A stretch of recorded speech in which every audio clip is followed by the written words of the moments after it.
And we're live.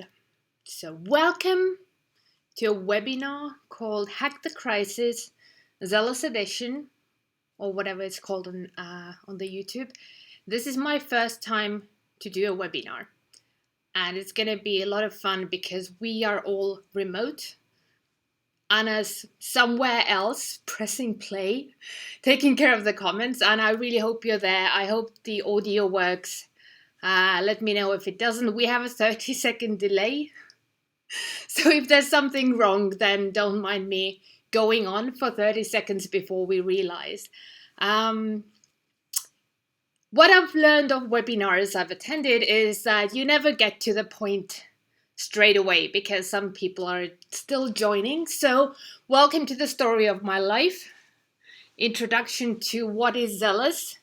Who is Johanna and why is she doing this right now on the internet? So, starting from the very beginning, from the early ages, one of my jobs in my life has been coordinating volunteers. This is a fun job. You get to be responsible, you get to be a little bit bossy, and you get to take really good care of a lot of people. And it's a job that I really, really love. I've been leading large volunteer teams at events, at festivals, conferences, and apparently I was doing it pretty well because my clients came back to give me more jobs. And all of that went on until a couple years ago, something big happened.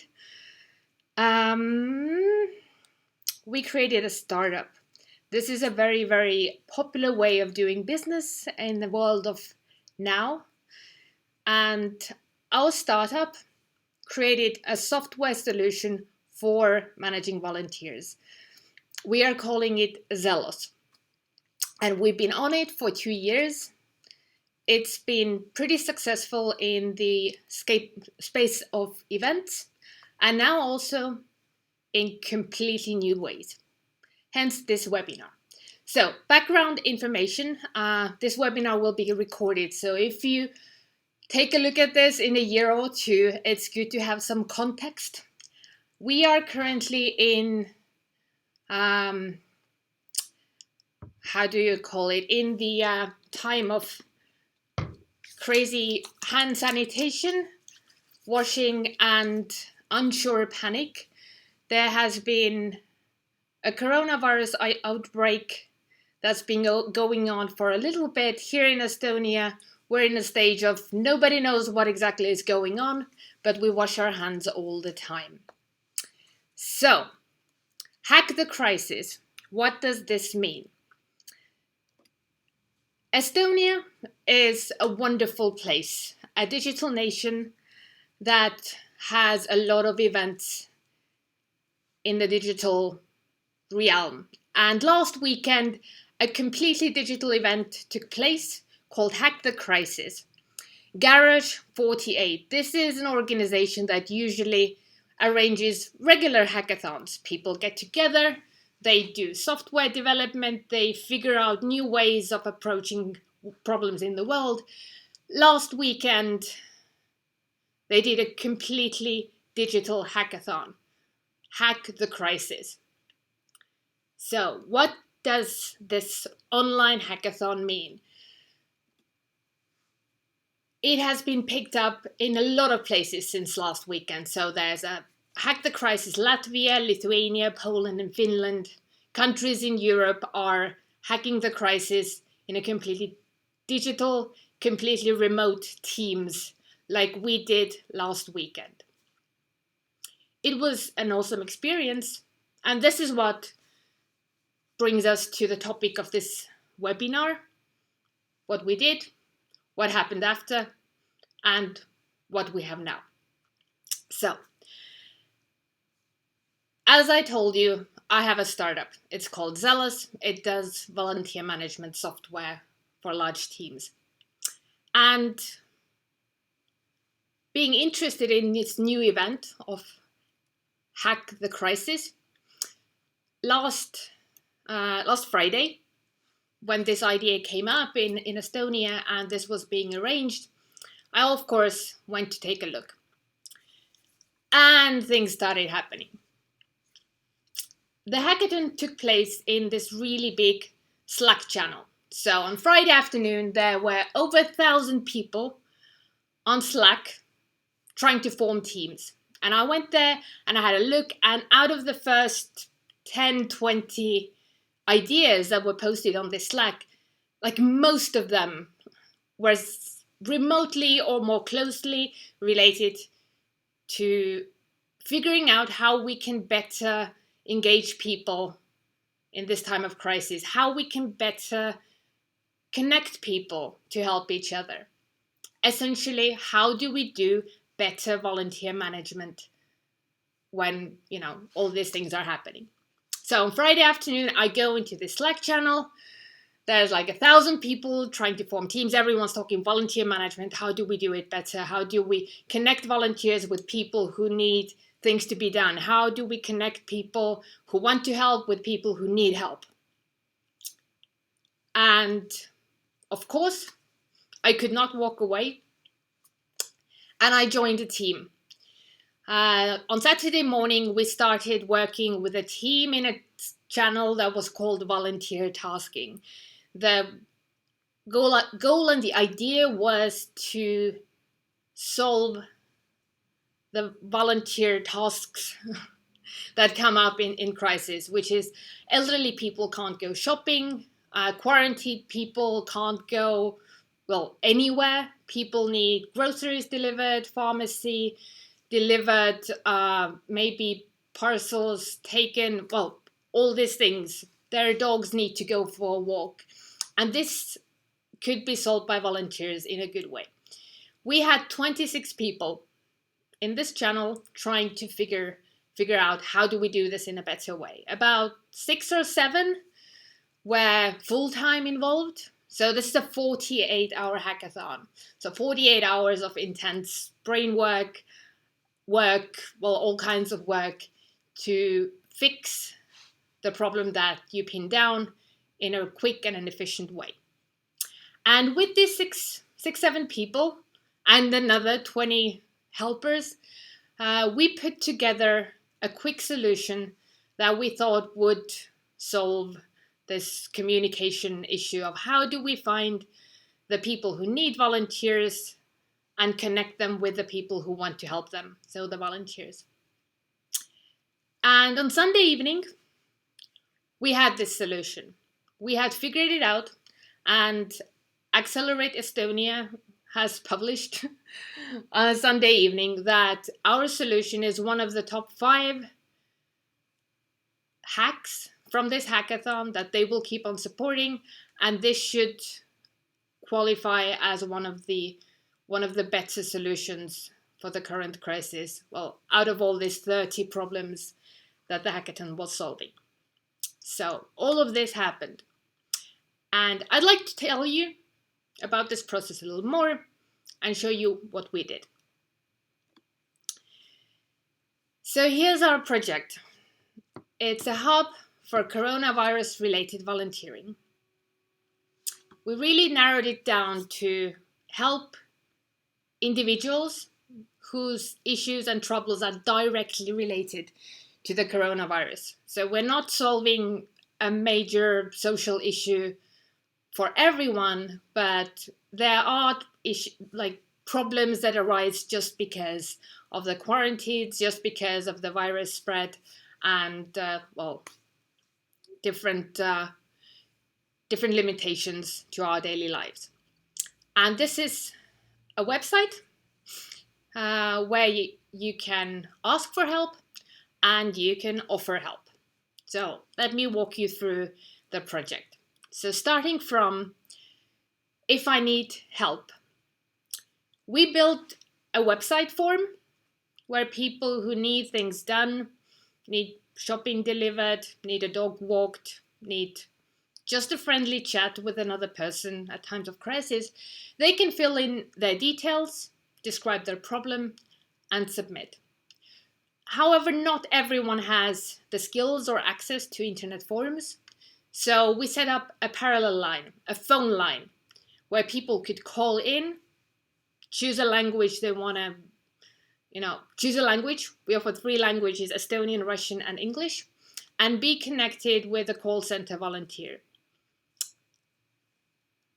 Essentially, do the same triage that what's your name, what is the area, which county do you live in, which city do you need help in, and what can we help you with. So the volunteers would essentially just fill in the same form, but just over the phone.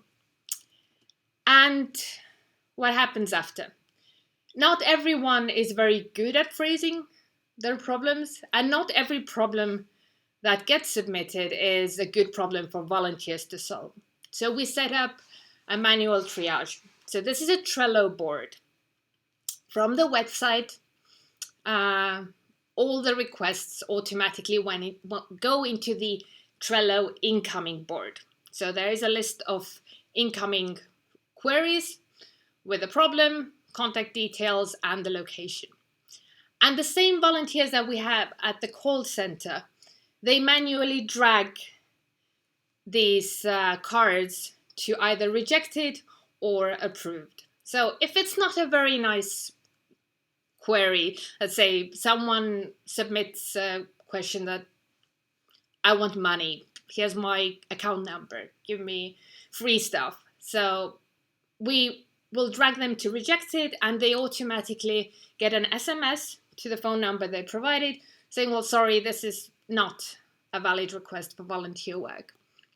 But if it's a nice request, if it's an elderly person who cannot go shopping and is giving us a list of things that they need, we will drag them this card to the approved, and they will get a confirmation text saying your request has been forwarded to volunteers and a new task is created. What does this mean? So now we've been running this system for 4 days, and we've had about 2,000 volunteers signed up in Estonia that are excited to help with these requests. And these requests are posted to our volunteering app Zelos. So, coming from the other side, let's say I'm a person who wants help. I'm a young person, I do not have any symptoms, I feel that I can help, I can contribute, I can follow all the safety precautions, and I want to do things to help. So on the same website, there is a section to help someone.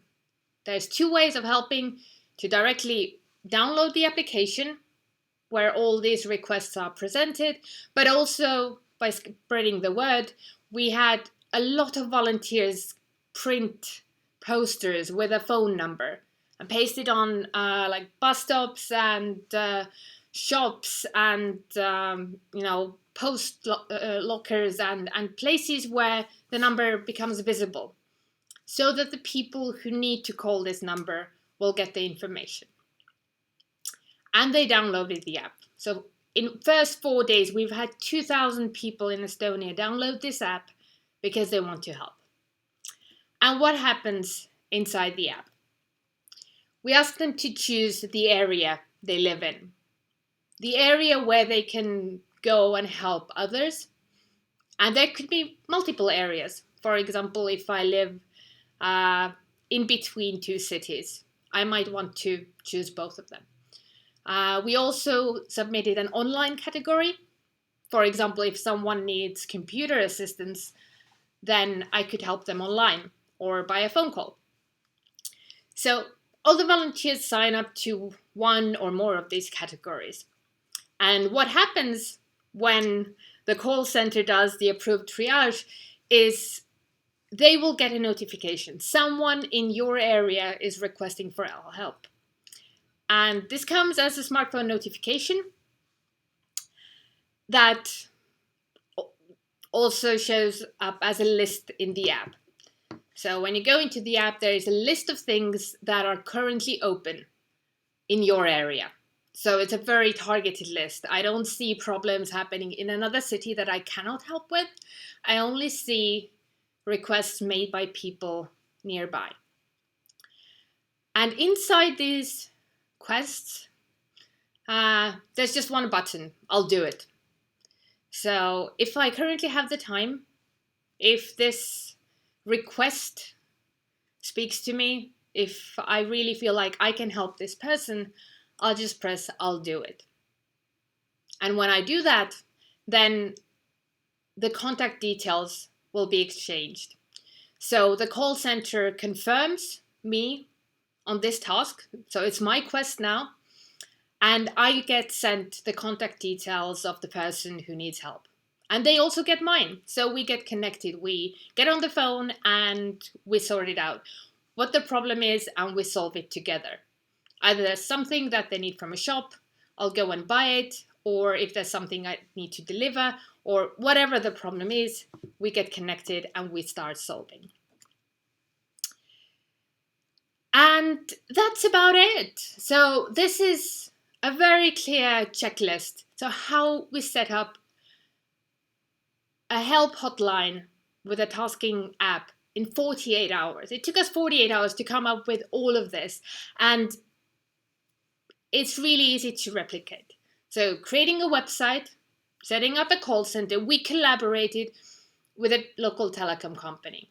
So this is probably a really ready-made solution that you can just start using, get a phone number, get a call center application that is able to receive calls for this number from multiple volunteers. Then creating a Zelos account and setting up the connectivity.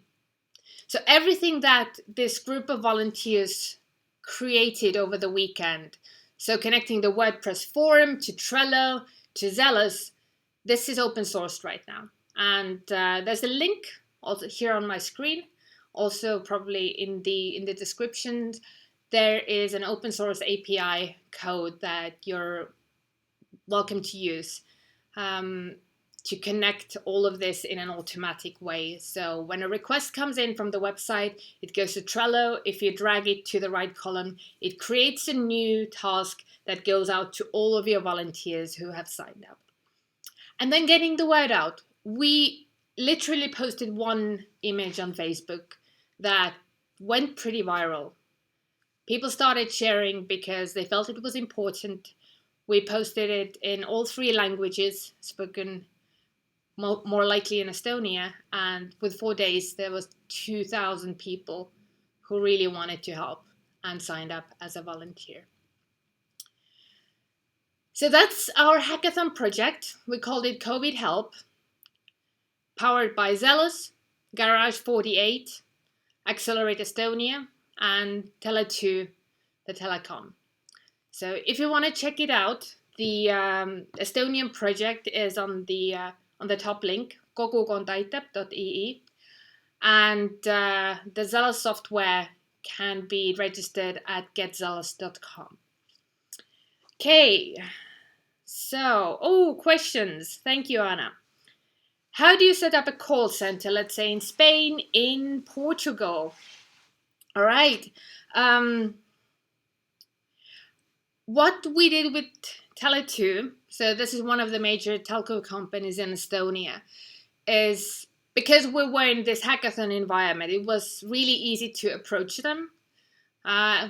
Essentially, we just had a shout out that we need collaboration with the telecom because we're doing this really important thing and we need phone calls to come in because not everyone uses the computer, the internet, so they need to call. And what they did was just set up a call center app for us. So all of the volunteers who work in the call center, they downloaded a special app that was set up to receive phone calls whenever someone called this number.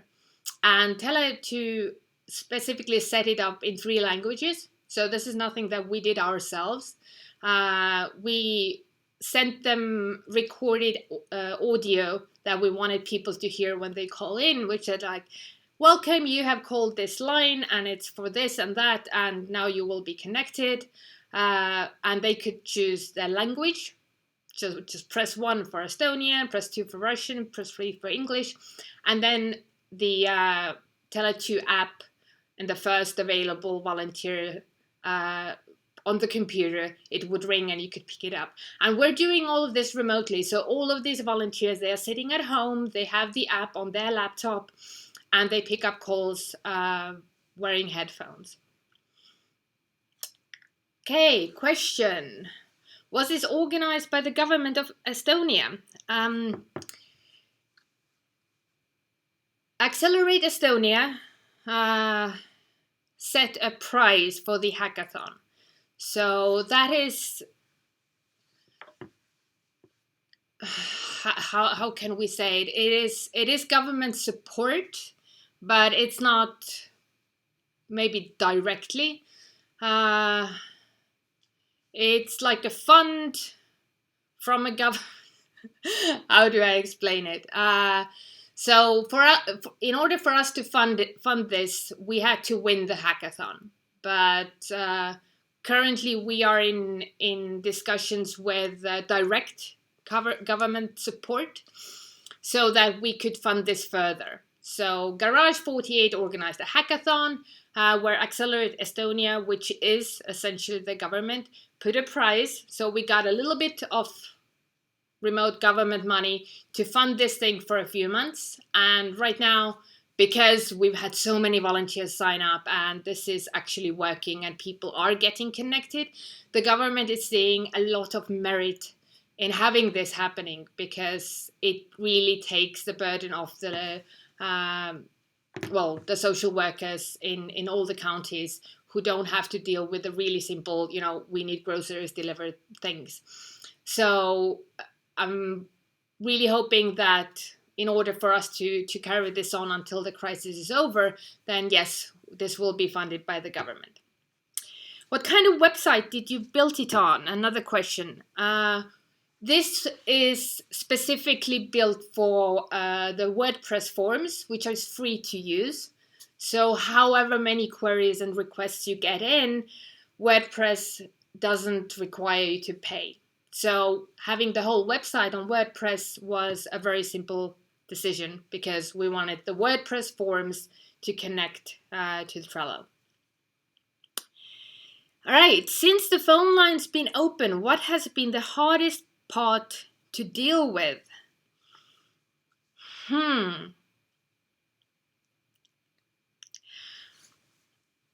I think we've like the very first days, we were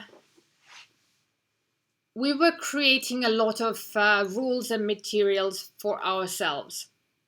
So there are some things that need to be talked through. For example, if we connect a volunteer with an elderly person, there's things that they both should know, and we're trying to check this so that they both understand what this thing is at volunteering. You don't have to pay the volunteer, but when they go shopping for you, like, don't invite them in, don't shake their hand, essentially don't do stupid stuff. And by now, a couple of days later, that we reached out to the community, we've gotten collaborators to help us create these materials so we can reference. So there's the health authorities who have had time to produce better rules for general conduct. There has been the local volunteering advisors and influencers who have helped us produce this quick little references, like, okay, if you as a volunteer go and help someone at this time, what is the checklist you should kind of check that, do you have to wear a mask, do you not have to wear a mask, where do you put the bag, do you have to sanitize something, do you have to put it straight to the fridge, or is the elderly person going to carry it in, or what other things you have to do. Your team 3 key learnings. Wow. we are going to learn from this thing also in the future. So far, I think the main learning for me is that working with a team, like these 6 people who put all of this together, we did not know each other before. It was just, well, essentially people from the internet who met at a hackathon, and we created something that really works well. And everyone did so much, and it was possible to put it all together just by, being very methodical about communication in a Slack channel. Because this is possible. It was really hard, and I mean, I'm still really tired from that weekend, even now on Thursday.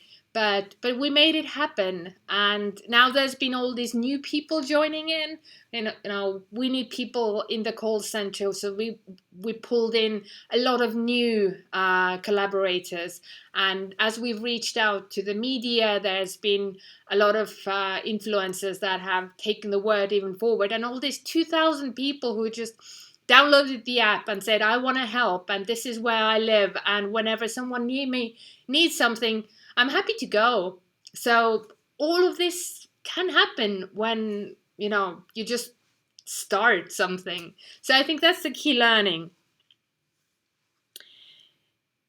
How success looks like, current roadblockers to reach it. Okay, I just finished describing a big success for us, but there's more to come. So right now, I'm confirmed that these other hackathons that I mentioned before, at least in Latvia, I think this is just like finishing right now. There was a team who was set out to copy this exact same path. So they wanted to connect volunteers with people in Latvia. And we mentored them, we gave them our open source code, we coached them on how the app works, and they have been working on this. So I'm excited to see what they're going to be launching in Latvia, well, maybe half an hour ago. And also in Finland, Poland, Lithuania, we've been talking to Belgian people whether this same thing could be replicated in other countries. So I think this is a very, very important question all around the world. So when we are doing the social isolation, what are the ways to still keep the more fragile people in the society, keep them connected to the infrastructure, keep them still supplied, and how do we do it with the force of community? Because when we scale the burden on society, it is very likely that the regular systems are going to be overwhelmed. So we need to give a little more support. Did you issue any legal disclaimers to users and screening volunteers? There could be some risk. Hopefully everyone joins with good intentions, though. I really hope everyone joins with good intentions, but you are very right that there should be concerns and things should be taken seriously. And, well, we're dealing with really complex and fragile issues when servicing especially the elderly. And what we're doing right now is, yes, we're screening the volunteers. We're screening them pretty manually. So whoever joins the app, they get background check. So we check if the name exists. There's an extra security question where you need to repeat your name. And whenever someone signs up for a task, says, I'll do it, then we double check this person once more. It's not a full and ideal checking method right now, but we're looking into getting a much better, like a really validated identity screening into the app. I know there's a few. Our favorite Estonian Verif has just recently announced that they will be giving out a really, really big gift to the Estonian society anyway. They're giving out free identity checks for online collaboration. So we're looking to work with either them or a similar service to really check the background of the volunteers. Any more questions? Now's the 30-second delay. You still have 30 seconds to give me good questions to answer. But as a general wrap up, I would like to say that getting people connected in a digital world is much easier than it ever has been.